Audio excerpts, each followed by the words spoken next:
Christine, I don't know how many of these I've done, but I have to tell you that this is actually the first time that I have butterflies and I feel nervous. Oh, And and I'm wondering how that makes you feel, knowing oh. how you feel about being in the spotlight. I mean, it's something that I've like slowly gotten used to. Um, but no, I'm definitely, it's not the most comfortable thing for me, but don't be nervous. You'll be fine. Thank you. That's sort of not how it's supposed to go, having your guest reassure the host. I am talking to you just after the She Believes Cup has wrapped up. I'm wondering how frustrating it is for somebody like you with such a competitive nature to be watching an event like that from afar. Yeah, it's something new for me. I don't usually get injured, and just really bad timing this time around.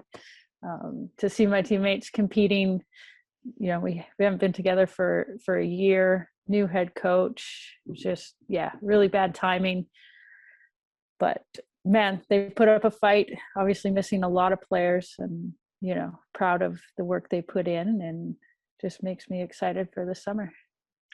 Well, when you think about this, obviously unprecedented times that we were in, it's an unprecedented way to prepare for an Olympics. How do you wrap your mind around how you're going to have the cohesion that you require? Yeah, I mean, obviously, we've done work as a team outside of the limited amount of time we've been together, and I'm sure that's only going to increase as we, really start to prepare for the Olympics. But yeah, it's going to be interesting, and I think it's going to be up to each individual player to be as ready as possible, as sharp, peaking. It's definitely going to be more of an onus on the individuals to be as ready as possible, and then just kind of bring it together in the last minute, I guess.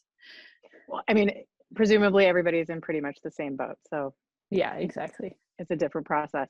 Um, I want to go back to the beginning of you and what made you you. I know that your upbringing really paved the way for your success. So just take us through kind of what Christine Sinclair's childhood was like in Burnaby. Huh.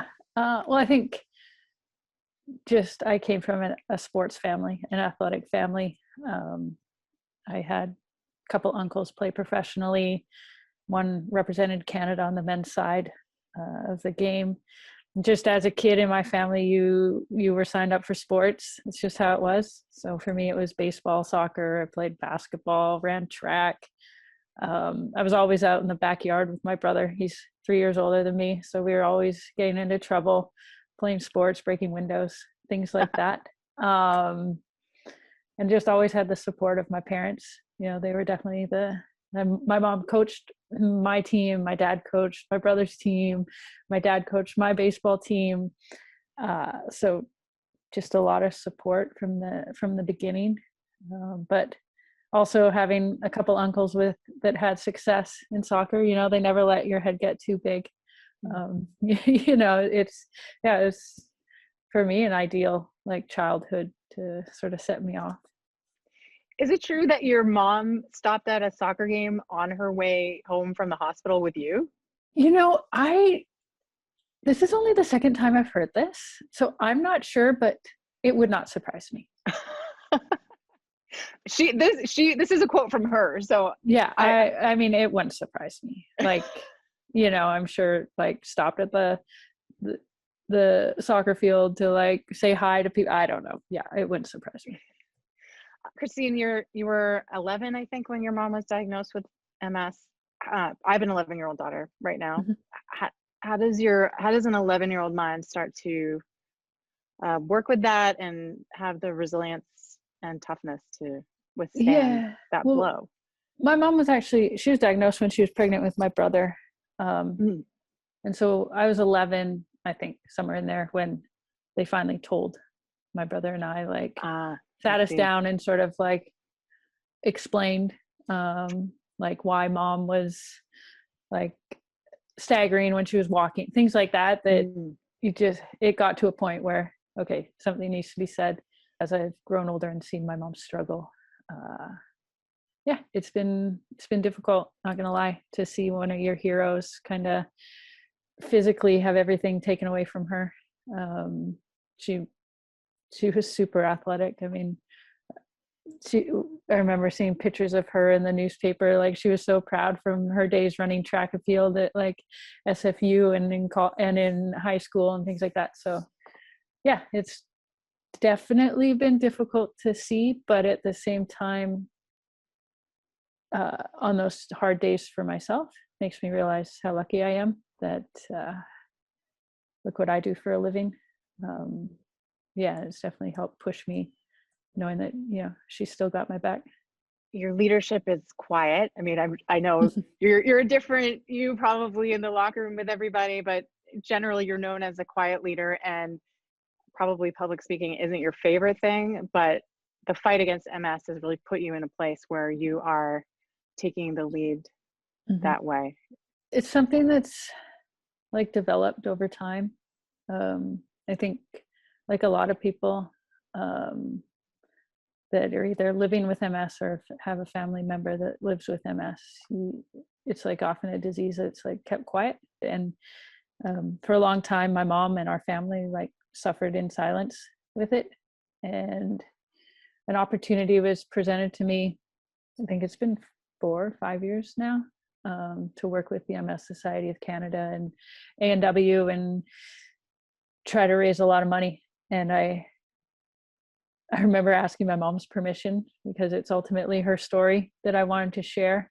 And yeah, she just said she's never been more proud of me,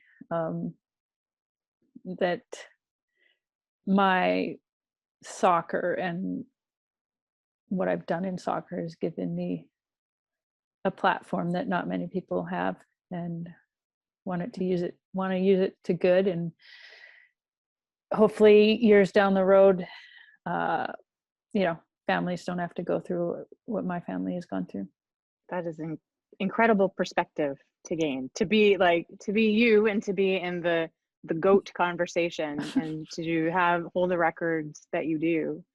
But that is sort of the reason, in a way. I mean, I don't know, like I play a sport, I play a game for a living. And I understand that it gets people's attention and people are passionate about, you know, watching their teams or their countries compete. But in reality, I play a game for a living. There's more important things in the world. I mean, it's good to hear you say that, but So sometimes it doesn't feel that way. Oh, I know, for sure. And I definitely, when I'm in like hardcore training mode, there aren't more important things in the world, but like really there are. Who were your role models other than your family when you were young? I mean, I gotta go with like Roberto Alomar, just in terms of sports. Still wear number 12 because of him. One of my like most prized possessions is when we swapped jerseys a few years back. That was pretty cool. I mean, you got like, in terms of like a Charmaine Hooper, really paved the way for women soccer players in Canada. I think without the likes of her, who knows where our program would be. You know, obviously like a Mia Hamm in the US, who just, yeah, there weren't many female soccer player role models to look up to, but definitely had a few. You looked up to Mia Hamm, but you saw her record and you wanted to beat it, didn't you? Yeah. I'm a goal setter, so I remember, being called into my first like tournament with the national team. I was 16 and scored a couple goals. I remember like at the time seeing what her goal record was at the time. She was still playing, and I remember sitting there being like, that is so many goals. But I set my eyes on it in that moment. Little did I know that someone would pass her in the meantime, but yeah, it was a fun chase. and you won. I want to talk about your college coach, Clive Charles. Yeah. Tell me about him. What kind of a guy was he? Just amazing. Small world. Like, he knew my parents actually rented an apartment from him in Burnaby before I was born. Just small world. He was obviously, he played for the Portland Timbers. My uncles played for the Timbers. So he became a family friend. But when I was being recruited to universities, he was the only coach that, I mean, I knew him my whole life, but he was the only coach that seemed to care about me as a person first and foremost, instead of like how I could help their soccer team win. He cared so much about his athletes. He took care of us for the 4 years we were at university. Still, one of my highlights of my career is scoring the winning goal to win him a national championship. Turned out to be the last game he ever coached before he passed away from cancer. But he just had such a massive impact on everyone that went to UP and played for him. And we're all sort of carrying little pieces of him and trying to, pass it on to the next generation, I guess. At what times does his memory pop into your head? Well, so I have this random, I named my dog after him. So I've got Charlie.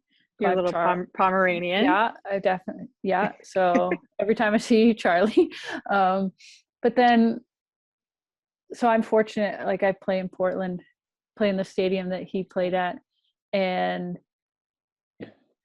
before every game I play at home, because his number is retired in the rafters, and I always have a look at it. His number 3, just a little reminder, and it's pretty cool. He's there. He's there. He's there. Yeah, that's nice.